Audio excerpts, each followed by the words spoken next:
Hey everybody, welcome to Drive Thru Review 291. Today we are going to talk about Impulse. This is a brand new game from Sabotage Games. It is a 4X kind of space exploration theme of a game, but it's a super intricate card complexity type of game. So it's designed by Carl Chuddick. He designed Innovation and Glory to Rome, a couple of my favorite games. And I'm just going to go ahead and spoil everything. This game's freaking amazing, okay? Let me just jump into how it works, and then I'll come back and tell you all the stuff that's really awesome about this game. Okay, now here is how the game is going to look at setup. Now it's not quite 100% setup. You can see I've got the yellow player here, the green player down there. I've set this up for a 3-player game. And what's going to happen is in the 3-player setup, it depends on the number of players, but you each have like a home sector. So in a 3-player, it's this sector, and this sector. Now what you do is you get 5 cards dealt to you, and then you take a look at the card that would be your home sector card, and then you get to choose from these. So you have 6 cards to choose from, and then we'll just go ahead and let's say we'll put a refine down here, and I'll make that my home card. Now all these cards have various actions on them, and you're going to use them from your hand, you're going to play them from your by your player board, and do all kinds of different things with them. So once you've chosen what you want your home sector action to be, so to speak, you're going to put 2 ships standing upright and then 1 lay down on its side. Now each of these is a fleet. This is a transport fleet, these upright ships, and then any ships here lay down on its side is a cruiser fleet. You can have more than 1 ship in a fleet. You could have different fleets, so we've got the 2 cruiser fleets there. We might have other transport fleets in other sectors as well. And the object of the game, very simply, is to get to 20 points. And this little scoreboard here shows you the variety of ways that you can get points. You get points by trading in cards, by refining cards, activating the sector core, all kinds of good stuff. So let's walk through kind of all of the possibilities. There's quite a bit of possibilities in this game, but we'll kind of walk through a little bit of a turn and then give you an idea how this is going to play. Now, in addition to the different starting sectors everybody's going to have, everybody gets a different player board. Now these are mostly the same. The name of your race is going to be different, but the lower right hand tech is also going to be different. The lower left hand tech is the same for everybody. You also have some turn structure here, a side of the board for minerals, and then a side of the board for a plan. So turn structure is very simple. You basically have 6 basic steps. You're going to add a card to the impulse. This is like the main part of the game here. You're going to use possibly one of your basic techs, or if you've upgraded these techs, you can use whatever you've upgraded to. I'll talk about that more in a second. And then after doing one of your techs, you're going to actually activate the whole impulse, which I'll talk about. And then if you have a plan, you can see you can put a plan over here. You can activate that, score anything in the center sector, which I'll talk about, and then draw 2 cards. So the first thing you're going to do is add a card to the impulse. Well, let's take a look at these cards here. There's a couple of things to look at. One is the card's type. You have a different color, and you also have kind of the gist of what it does. So this is command 1 cruiser for 1 move. So if you were to activate this card somehow, you would move one of your cruisers there, and you'd move it 1 space. So you've got different colors here. You can see different sizes. These have 2 icons. This one has 1. So for your first step of the turn, you're just going to play 1 card to the impulse. Well, to start the game, the impulse is empty, and there's not a whole lot to it. So you just play the card to the impulse. If we come along in a later turn, let's say we're the 2nd player, you're going to add another card to the impulse.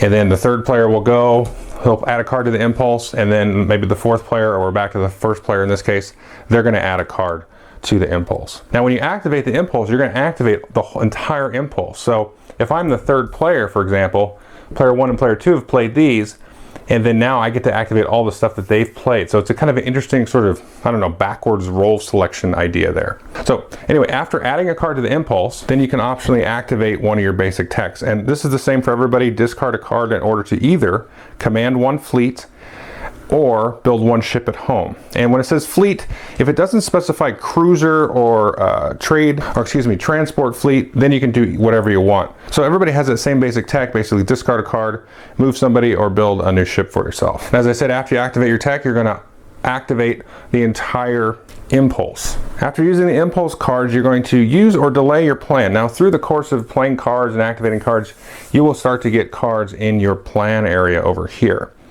Now, when you get to this step 4, you can either use the entire plan or just choose to delay it. But once you have 4 cards in this plan, you have to activate it. When you activate it, you do them all, and then you have to discard the entire plan. After that, we're going to look at the sector core, and this is where you're going to score a point. Now, you're going to score a point for each cruiser fleet that you have patrolling. As you can see, these cruisers, they sit in between the sectors. Any of these transports will actually be right on this sector itself. Now for each separate fleet, it doesn't matter how big the fleet is, you're going to score a point every round. Now after scoring your little patrol points there, if the impulse is ever at 4 cards, you're going to trim off the oldest card, shift these down, and so the next player will just have 3 cards, and then they'll come along and add 1, activate the whole impulse on their turn, and then go from there. Well, okay, that's the basic turn structure. Now all of the complexity and intricacies of the game are going to be how you choose to use these cards. So let's talk about these cards. Now, as I said, there's various different command card types, and I'm going to show you all of these, but not every command card, for example, is the same as every other command card. There's a lot of permutations. They're not always the same color. So there's going to be a lot of variety, and you're not always going to approach the same card type the same way every single game. But command cards, for the most part, you're going to command, in this case, 1 cruiser for 1 move. And again, this is specifying cruiser, so we're going to have to move cruiser. If it says, transport, or if it just says ship, you can be either one. Now this one is specifying 1 cruiser itself, so this has to actually be 1. If it was a fleet, if it specified a fleet, you can move the whole fleet. But in this case, since it's 1, you can only move 1 of these out of there and move it across. So cruisers, again, are going to jump from gate to gate. So this one could move from here and go over to that one. You can also get cards that will let you do 2 moves, so I can move from there over to here, and so we can see that would be 2 moves. So they're going to basically kind of patrol the borders of this space. Now if we were told to move one of these transport fleets, this will just jump from spot to spot. Now if your buddy over here was patrolling any gate on that spot, then you can't move that ship over there. So he's basically guarding that. And if he was coming along here and then this ship moved through this space like so, then he would instantly destroy those, and you get 1 point every time you destroy a ship for any reason. However, if I had my guy here, let's say he was here and he was doing his thing, this guy can't come in here and do any movement through this sector except to attack me. Okay, so there's a lot to really consider in terms of movement and where people's cruisers are. That's going to kind of lock down certain sectors, and you've got to either deal with them by direct attack, by moving or commanding here one of your ships into there, or possibly doing a sabotage, which I'll talk about in a minute.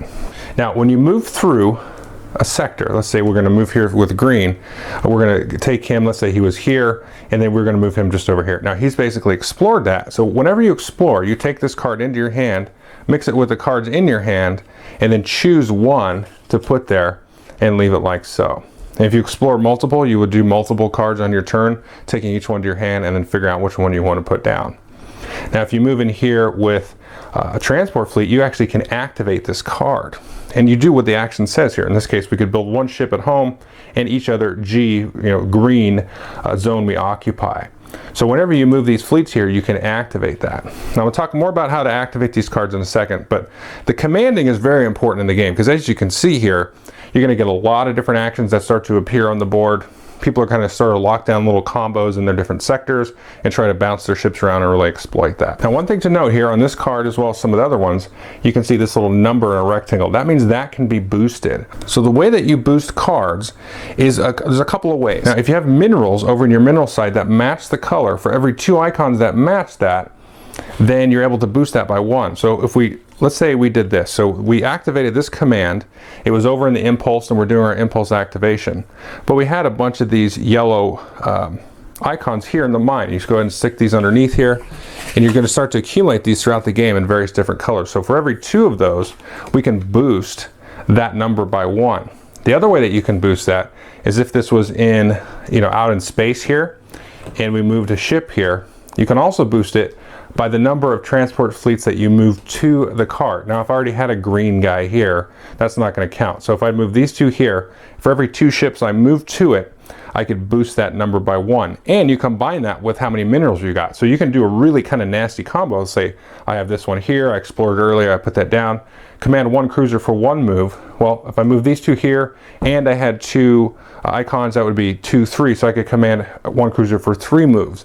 And these numbers are different on all the different cards. So if I wanted to boost this one, for example, this one says build 1 ship at home.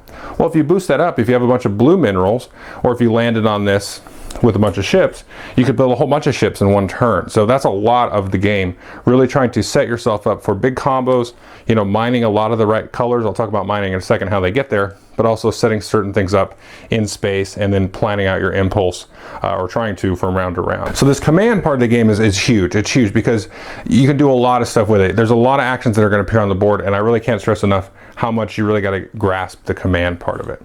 The next type of card we've already looked at is a build. You can build a ship usually at home, or this one says in each blue sector you occupy, and sectors you occupy are where you have transport fleets. Let's see, the next one here is research. So if you take the research action, and again, I want to just clarify, the actions are going to happen when you're out on the board moving ships there, or in your impulse, or possibly if you go to activate your plan. So there's a lot of ways to activate these. And sometimes they'll tell you to execute a card and just play it from your hand. So research one blue card from your hand.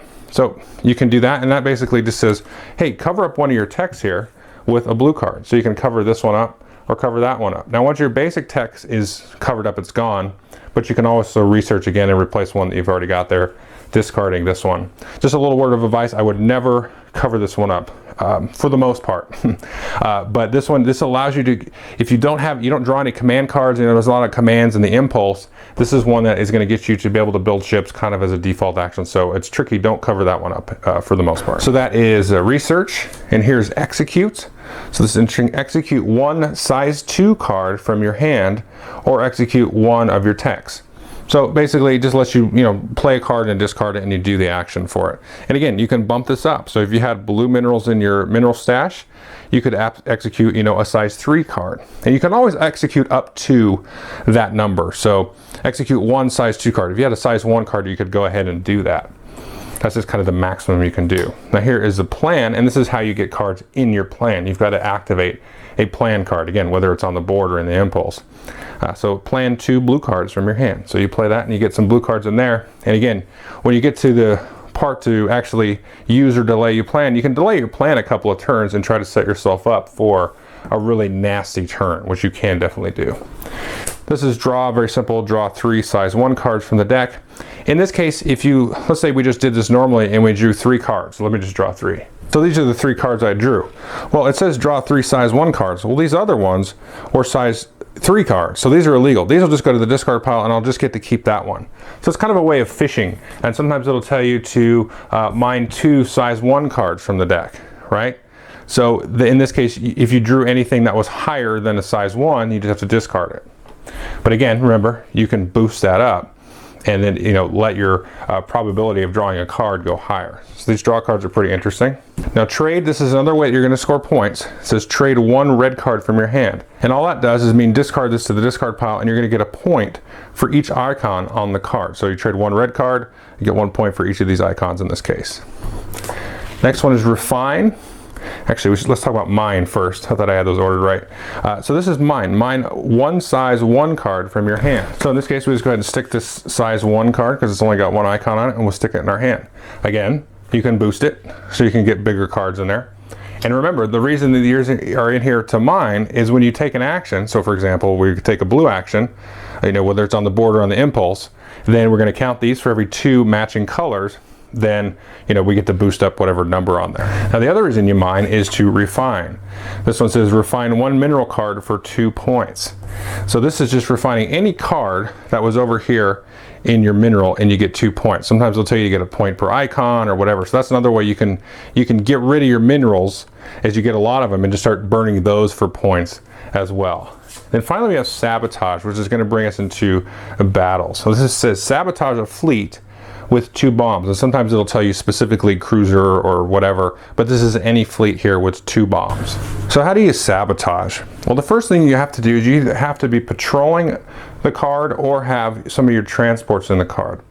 So in this case, let's say yellow and green had arrived here earlier, and then green had put a cruiser here in the middle, and white had some cruisers there. So if I was the green player, I could sabotage either of these fleets. I could say, I'm going to sabotage this fleet because I'm patrolling the same zone here, or I can sabotage this fleet because either I'm patrolling it or I also have transport fleets in there.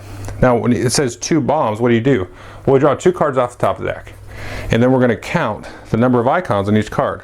For every card with 2 or 3 icons, that's 1 hit. So if I decided to bomb these guys, I could go and discard that, and that would go back to a supply because I got one hit. And again, I get a point. Every time you destroy a ship, you get a point. So let's talk about actual combat and then also talk about the sector core. Because remember how I said you could boost it. So if I went and activated this blue one, let's say I move these two down here, and then that would actually give me a boost because it's 2 ships, and then I would look in my minerals and see if I had any more blue icons, I could boost that up. Now if you moved into the sector core here, which would be illegal because it's patrolled by white, you can actually apply the same thing. So normally you score 1 point, but since I have 2 of these, I can boost it up. And since the sector core itself is white, you can choose and apply any one color. So if I masked a whole bunch of yellow minerals, I can say, okay, I'm going to apply my yellows and get a whole bunch of points when I move those in. Now, as I said, I could not move the green ones in there until there were no more patrolling cruisers of other players. So let's say I decided to do this on my turn. There's a command card out somewhere. I move the cruiser over to this here, and then we're going to have a battle. Again, you can't move into here with transports or through here with cruisers until you get rid of these other patrolling folks. So we're going to move in there, and then what's going to happen is, starting with the defender, each player is going to put cards face down in front of them.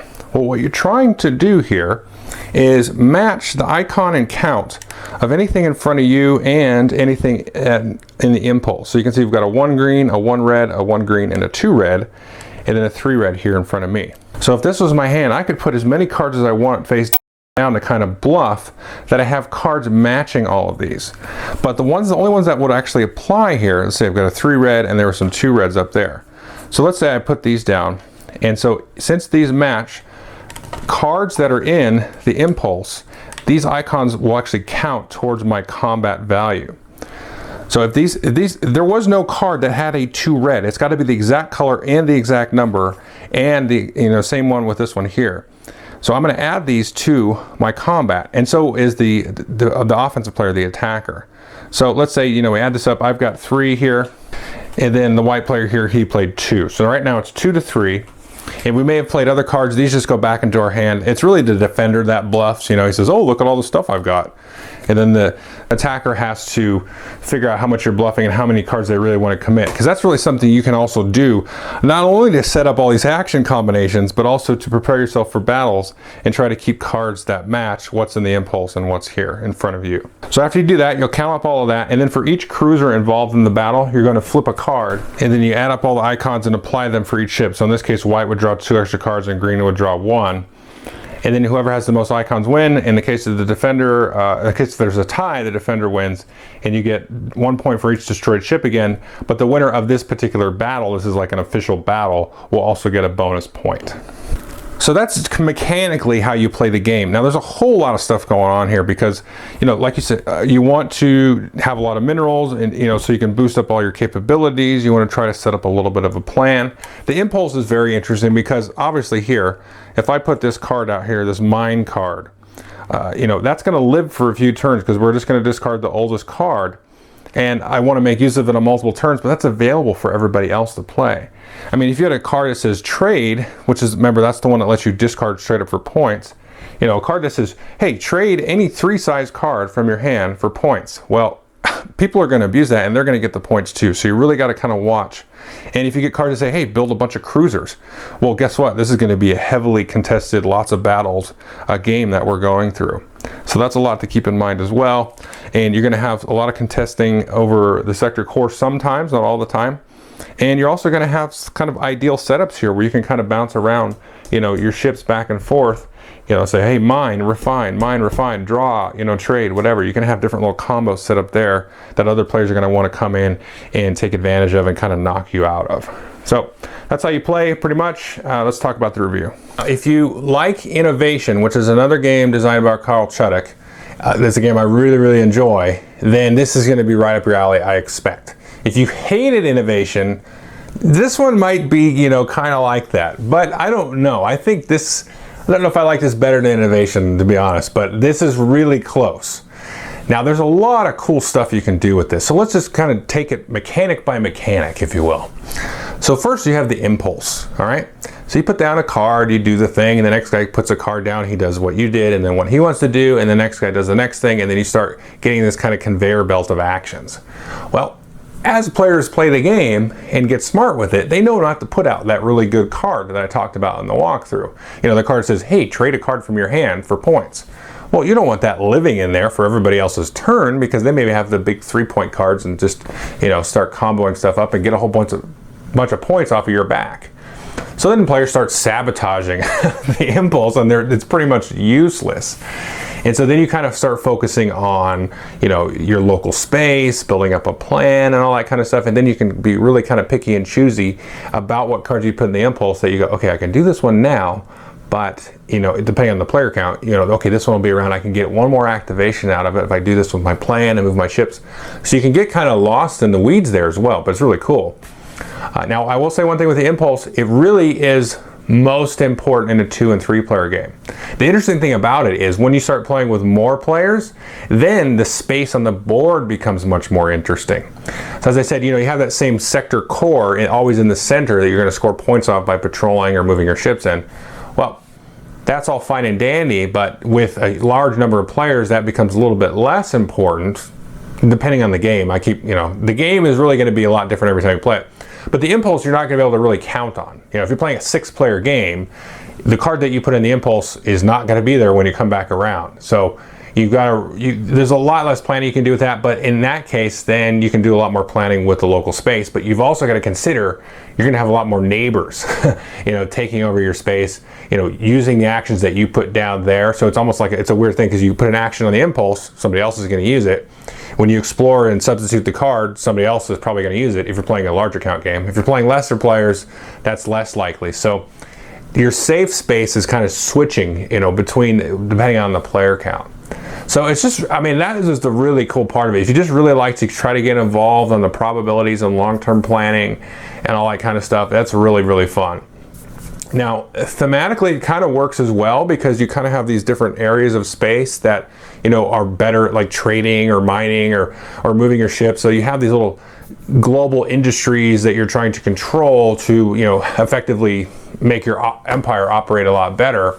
And then the impulse is almost like a civilization kind of thing. Like I said in the walkthrough, if I put a card down that lets people build cruisers, well, guess what? There's going to be a lot of cruisers on the board next time it comes around to be your turn. So this game is going to be war. And the next game, maybe people kind of doing their own thing, you know, for the most part, with the mining and the trading and stuff. So just all the way that stuff that really interacts and just gets my juices flowing. And the games really have been very different. And the thing is, the game can be kind of swingy, but I think it's balanced. I really do. I think people are going to play this game once, and they're going to get crushed by like 10 points, and then, you know, in their head they're going to flip the table. But I've seen 2 games now with drastic comebacks. I played it 5 times, and one game was the first game. 2-player game, I was actually up by 10, and then, I was down by 10 that game and lost. The game I just played today was up by 10 and it got second place, and the scores was 20-19 and 18. And so, but even then, I'm like, okay, I know what I could have done, because I had this huge turn. I just jumped ahead of everybody. I did like this crazy combo with like moving my fleet, doing a command action on the impulse, this big combo, trade a bunch of cards, boom, lots of points. And I blew up some ships too. But then I had like no cards in my hand. So I was like, oh my gosh, all right. So then I had enough, 2 fleets in there, so I get 2 points per turn, you know, with the patrolling, and some other things I could do. But my engine really slowed down. And then the guy that was in last, he teched up, he executed that big old plan. And that's another thing, you can just get that big plan going and then just do a whole bunch of actions all by yourself. And away you go. So it's really cool. I mean, it feels chaotic, but I think it's chaotic in the best possible way. Really, really good. I mean, just to kind of overly express how much I've been working on a top 10 list for my top 10 lunch games, and I talked to my buddies at lunch a little bit, and I had a list done. I was going to do it this week, and I think I'm going to postpone that a little bit, because this sucker, I think it's got to get on there. Because, I mean, the game we had today, we were just laughing and smiling. We looked at each other after the game was over, and we're like, wow, man, this is great. And so I don't know what I'm going to take out of that list, though, because I got a lot of good games on it. But this one is definitely knocking on the door. I expect you'll see it, but it's one of those things that, you know, it's new. So I'm like, I don't want to just put it on the top 10 list, but this is like, it could replace this one and this one. I'm not going to tell you now, but I get it, you know, I caveat it that you might find it chaotic. That's your problem. That's not my problem, because I enjoy that. It's a ride. It's not so much a game as it's a roller coaster, but what you do matters. That's all that, you know, if you watch enough of my reviews, you know, as long as what I do, I feel like that had I changed the game somewhat. And maybe I didn't win, I don't really care, but I really made strides to winning. Then this has all of that, and you can really maneuver and tinker with it. It's a big old, you know, clockwork. So anyway, there you go, Impulse. There you go, bye, thanks.